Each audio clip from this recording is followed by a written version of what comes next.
Hey everyone, welcome to Radically Loved Radio. I am your host, Rosie Acosta, yoga teacher and teacher trainer, mindfulness coach, speaker, and creative writer. I am also the founder of radicallylove.com, a website where you can go for more information about yoga, mindfulness, meditation, and lifestyle advice. On this podcast, we talk to people within our health and wellness community that are creating content through the ritualistic practice of yoga, meditation, or overall mindful living. We hope to create value in your life so that you can achieve your highest potential and live a radically loved life. To stay in touch with us, just follow me on Instagram and Twitter at Rosie Acosta and on Facebook at Radically Loved Rosie.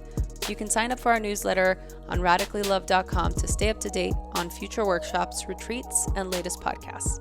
I hope that Radically Loved Radio leaves you feeling inspired to create something powerful. My teacher, Yoga Rupa Raj says, if you powerfully believe in the value you have to offer the world, your love and passion for it will be an unstoppable force. Thanks for listening.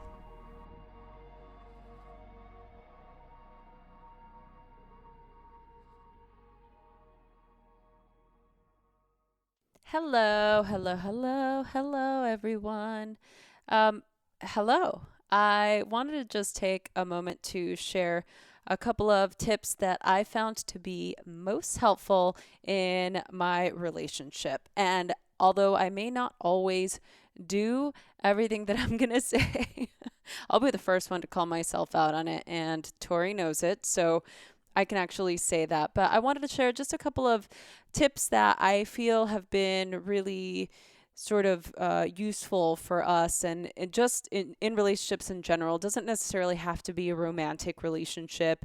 It's mostly just this idea that we have the ability to be able to create better awareness, better care, and to just cultivate a little bit more compassion for the people that are closest to us. I feel like some of the times we get into these moments where the people closest to us are always the ones that suffer the repercussions of us being out of balance or of us having a spastic moment or, things don't go our way. It's always the people closest to us that begin to feel that tension or that feel that contraction within us, and sometimes verbally and sometimes not verbally.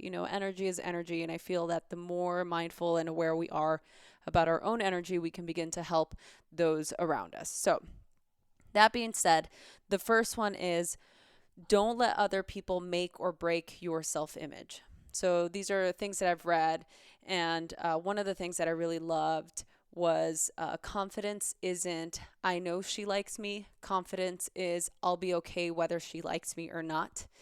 And this is more in the regard of getting to know somebody or people that are out there newly dating. When we start to really worry about how other people see us or see our self-image, it really begins to sort of create this illusion of who and what we really are. We begin to give our power away in a sense. And I think it's important when you are in a relationship or when you're getting to know somebody to know that you shouldn't expect that person to make you happy. You should always be able to make yourself happy first.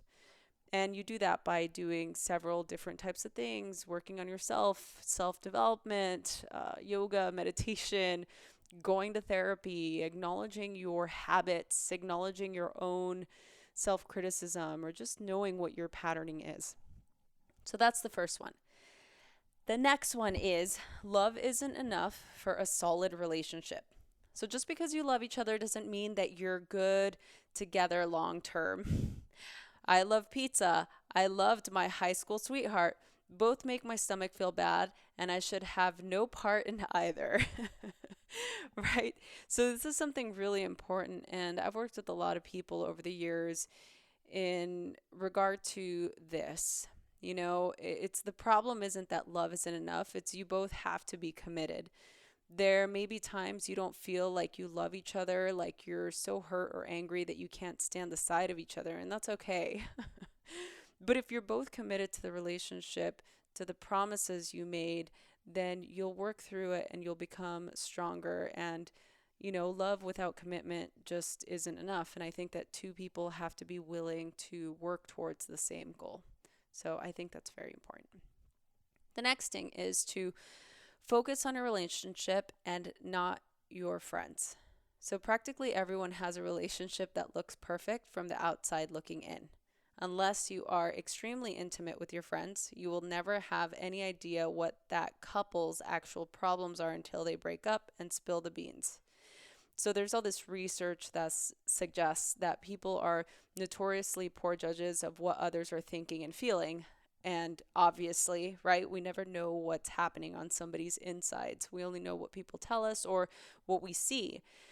That finding may extend to relationships. So if you assume your friend and her husband are completely happy in their marriage, you're probably wrong. And this is sort of this big misconception. And I hate to sound so morbid in that sense, but a lot of the times we don't really know what everyone's relationship is like. All we know is what ours is like, and it's hard to use other people's relationships as a barometer when you don't really know the intricacies and the inner workings of them.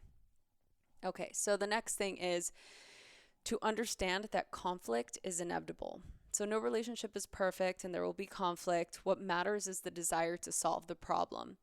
So when you and your lover or your person or your friend are arguing, remember that it's not them, it's not you versus them, right? It's you versus the issue. So in order for us to be able to turn that thinking and to be able to look at a problem through different lenses or through a different perspective, it really allows us to create better relationships, especially when it comes to conflict. So it's not like, you think, oh, if there's conflict, I shouldn't be with this person. In fact, having conflict is actually quite healthy, I think, in my perspective, because it really allows you to see how your friend or person or beloved operates. And it really teaches you a lot about how to compromise or how to put yourself in a position of somebody else's perspective. One thing that I always say is consider the fact that you might be wrong. Just consider it, even if it's just a small thread. That for me, I always have to think about that. I always have to consider the fact that even though I'm 100% sure of what I'm saying and why I'm upset, and perhaps my partner sees it differently, I have to consider the fact that there's a possibility that I may be wrong. So instead of me being 100% right, I have to allow myself to be maybe like 98% right. So I want to allow a little bit of space for, the other. The next thing I want to say, and it closely ties into this, is to pick and choose your battles.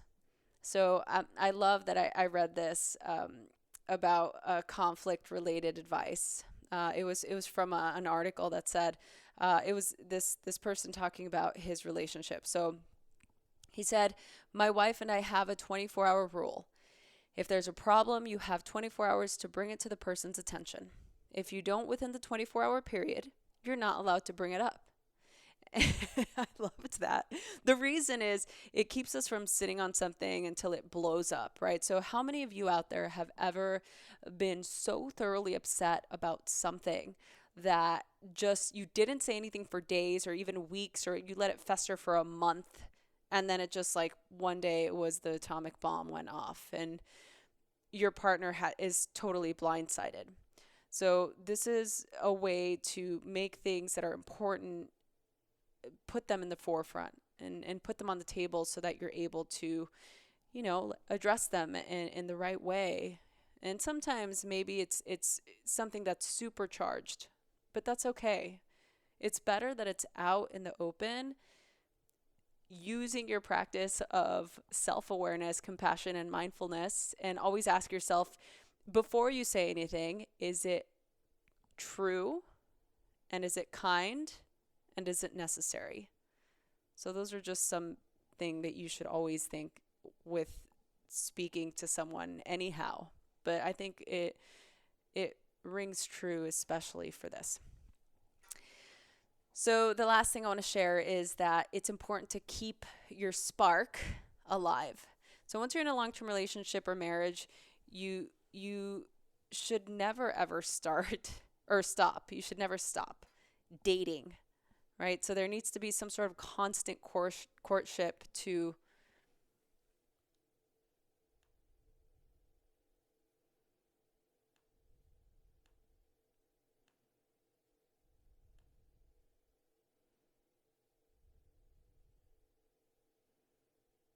the last thing is to know and acknowledge that you need to work to keep the spark alive. So once you're in a long-term relationship or marriage, you have to remember to never stop dating.